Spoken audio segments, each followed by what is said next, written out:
All right, so there's some huge news coming out of Reform UK. They've just dropped a plan that would totally rewrite the book on UK immigration. We're talking about completely scrapping the right for migrants to settle here for good.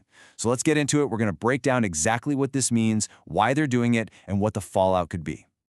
Here's how we're going to tackle this. First up, we'll look at what Reform is actually proposing. Then, to really get the impact, we'll need to understand the current system they want to get rid of, which is called indefinite leave. After that, we'll dig into their new visa system, the absolutely massive savings they claim it'll make, and of course, the backlash from other political parties. And finally, we'll get into the human and legal side of this whole debate. So let's get right down to brass tacks. This isn't just some minor tweak to the rules. This is a proposal for a fundamental, ground-up change to who gets to call the UK their permanent home. And really, this quote from Nigel Farage pretty much sums up the entire motivation behind the policy. The driving idea here is that access to the UK's welfare state should be strictly limited for non-citizens. You know, the thinking is that British resources shouldn't be a global service. Okay, so to really grasp just how big a deal this proposal is, we first have to be crystal clear on what it is they actually want to get rid of. So what on earth is indefinite leave to remain? Well, indefinite leave to remain, or ILR for short, is basically the UK's version of a green card. After someone has lived and worked here legally, usually for about 5 years, they can apply for it. And it's a game changer. It gives them the right to stay forever, to work, to study, to access benefits if they need them, and it's the main stepping stone to eventually becoming a full British citizen. This is the system that's been in place for a very long time. So, if ILR is out, what's the replacement? Well, Reform's idea is to move away from the whole concept of permanent settlement entirely. Their proposal is pretty straightforward. Get rid of ILR and replace it with a system of visas that have to be reapplied for every single 5 years.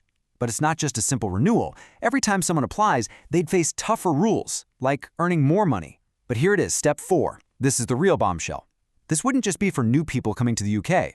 Reform wants to apply these rules retrospectively to hundreds of thousands of people already living here, people who came under a completely different promise. Now, alongside that massive change, there are a few other tweaks. They want to open up more routes for entrepreneurs and investors, and bring in a special acute skills shortage visa. That one comes with a catch, though. For every foreign worker a company hires on it, they have to train one UK worker. Oh, and the whole journey to becoming a citizen would get a bit longer, stretching out from about 6 years to 7. So why? Why such a radical move? Well, let's unpack Reform's justification. It really hinges on one specific group of people, and a number, a really, really big number. Reform is specifically pointing fingers at the 3.8 million people who came to the UK after Brexit, a group they've nicknamed the Boris Wave. Their whole argument is that the immigration rules under Boris Johnson's government were way too relaxed. This policy is their answer to what they see as a huge problem, especially since hundreds of thousands of those people will soon be eligible for that permanent settlement status, the very thing this plan is designed to abolish. And here is the number that's been grabbing all the headlines. Reform is claiming their plan would save the UK an absolutely staggering $234 billion. This one number is the bedrock of their entire economic case, and, as we're about to see, it's also the single biggest point of attack against them. Okay, so let's try and put this in perspective. Who are we actually talking about? Well, according to government figures, about 213,000 non-EU citizens with this permanent status were claiming universal credit last summer. But, and this is a big but, the Migration Observatory thinks the total number of non-EU people with ILR is much higher, closer to 430,000.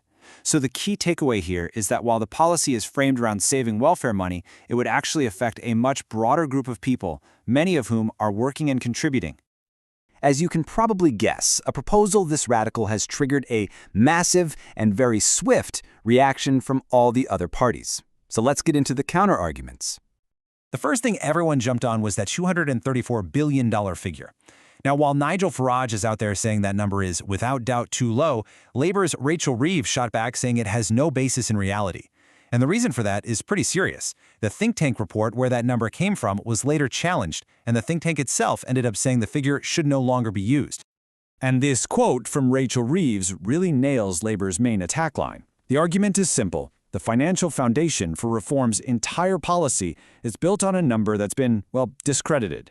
In her words, it's already beginning to disassemble. The Conservatives also came out swinging. The Tory Shadow Home Secretary Chris Philp called the ideas half-baked and unworkable. And what's really interesting is he attacked reform's economics as being left-wing, claiming their plans would just lead to more debt and taxes. He did add that the Tories are also looking at ways to restrict migrant benefits, just not like this. And then you have the liberal Democrats, who are focusing on the damage to the economy. They're arguing that creating this much uncertainty for a huge chunk of the workforce would just throw businesses into chaos and, ironically, end up costing the UK billions in lost growth and taxes, the exact opposite of what reform is claiming. Okay, so let's move beyond the political sparring and those disputed billions, because this policy has some profound real-world consequences for actual people, for families, and for the UK's legal system itself. The single most controversial, most challenging part of this whole plan is its retroactivity. Think about it. Applying brand new, much tougher rules to people who have already been living here for years, who played by the old rules in good faith, it creates an incredible amount of uncertainty. The right to stay that they thought was permanent would suddenly be up for grabs every 5 years. And that leads to a whole cascade of potential issues. You're talking about throwing the lives of countless families into complete turmoil. People who are part of our communities, our neighbors, our colleagues, could be forced to leave. It would almost certainly spark a massive wave of legal challenges, and Reform's own policy chief has admitted that anyone who loses their status and doesn't leave would face a mass deportation program.